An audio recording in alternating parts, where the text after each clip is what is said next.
Obviously you were here at Indigo last year with the 20th anniversary Yeah. shows.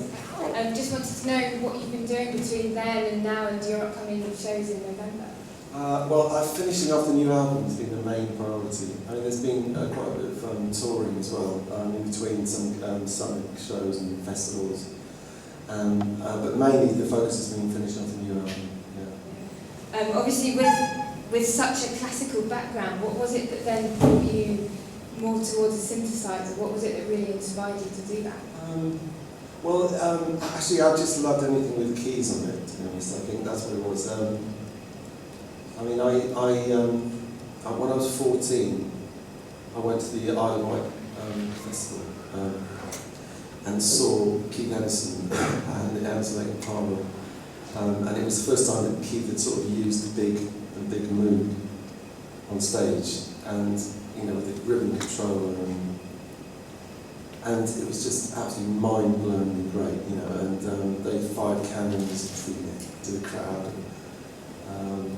It was just, I mean, Keith was great because he was one of those keyboard players who didn't just sit in the corner and sit at the piano. He used to stand up and he used to like throw his Hammond L100 around and stick knives into it. And this had never been seen before in the keyboard world. And so I just thought it was just amazing. And that was a big inspiration for me to be a keyboard player with synths, pianos, organs, everything. But to make it exciting, you know, make it exciting, not just sort of very cerebral and sort of reflective.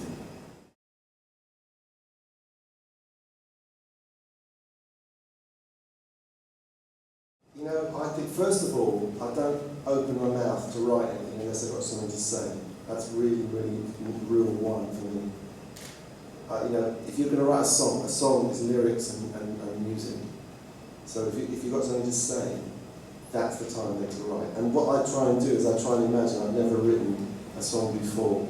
I really do. I just kind of wipe the slate clean and go, how do you do this? How do you write songs? And then embark on this. But I mean, the sort of the pop song format is really a beautiful format. You know, normally you've got an intro, you've got a verse, you've got a bridge, you've got a chorus. And then you go back to the intro, and you've got another verse and a chorus. You go to the middle eight, and then you have the ending choruses repeated. That's a kind of traditional song format. So you can't go too far away from that because you lose people. You know, because it's meant to be a simple, form, and that's right. It should be. But what I love to do is to mess with that, so that you can actually, you know, just tweak that formula a little bit. I mean, things like, I'm just trying to think of an example. The new song I've got is called Ordinary Heroes. And you've got this is the intro. I always think it's good to have a really good tune, you know, for your intro, whatever it is. Even if it's a Lady Gaga track or anything, you want something you can remember, right? And then you've got the it's only 5 today, arrives and sings off to school. So that's the verse. His mother smokes, brings a bonds from mothers too. Till she cries, it's like any other day. She just walks. Now this is the bridge. Now it's that little bit there. She just walks away. So you're like holding it back for the chorus. Ordinary heroes. Grounded, then you get to the chorus, right? And then there's the next verse, the next bridge, next chorus.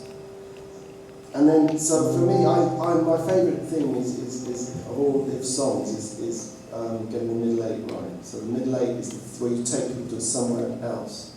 So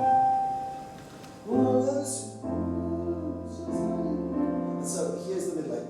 Born to live through joy and madness, we all suffer love and grief. Sometimes doubt what's inside, and we don't always see. So what you're doing is you're taking people to another place, and also particularly emotional, you know, bit of music for the. But what I wanted to do you know, I wanted to have 2 middle 8s in this song. You know, as I say, as an example of playing with the format. And then so it goes. What's inside me, don't always see. And I'm taking it up here to you know, raising a tone to a new key, and this is an instrumental bit. So I'm not going to sing that because it's out of my range, but it takes you to a. So it's like a you know, a guitar solo over that. Just like you and me.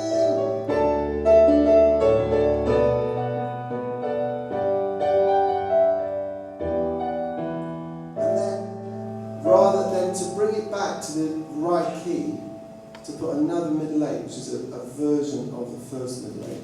Born to live through joy and madness, we all suffer love and grief. Sometimes doubt what's inside and we don't always see. And then you're ready for going back to the normal key of the choruses. So what I'm saying is, like, even though, you know, it's a tried and tested formula of what pop song is, there's always ways of tweaking it and doing something a bit original. And I think we all as songwriters, you know, must always look for that. So to do that little bit, that oh, it's a bit unexpected. Oh, I didn't expect that.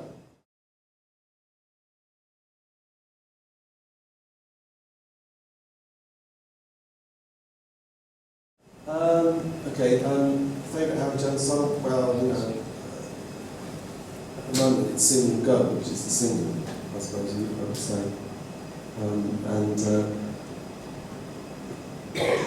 And Future, well, you know, I don't know. I mean, it's difficult, isn't it? It's difficult. What do you do with the music industry kind of collapsing a bit at the moment? You know, it's like, it is difficult. I mean, a lot of my friends haven't got any work. Lots of great producers, great engineers, great musicians are not working because there's a kind of collapse of money flowing around the business. I mean, I know that everybody, when they think of the music business, they think of superstar people who, you know, are extremely wealthy, but there's only like there's only a few of those, and there's a tiny percentage, a tiny part of 1%. The rest of us, sort of, you know, are not in that position, and we have to earn a living, and you know, so things like, you know, digital downloads and all that stuff really we need to look at it. We need to look at it to really, if we want new music and young artists to survive, that's the scary thing, is young artists are not coming through because they can't get a foothold, because as soon as they put their work out, it's out there on Pirate Bay or whatever, and they can't earn a living. So we've got to work out how we're going to combat that. So I'll probably be involved in that debate. Okay, everybody, Howard Jones, songwriter, synth-pop pioneer, and the only man that's nearly been banned by the Musicians Union.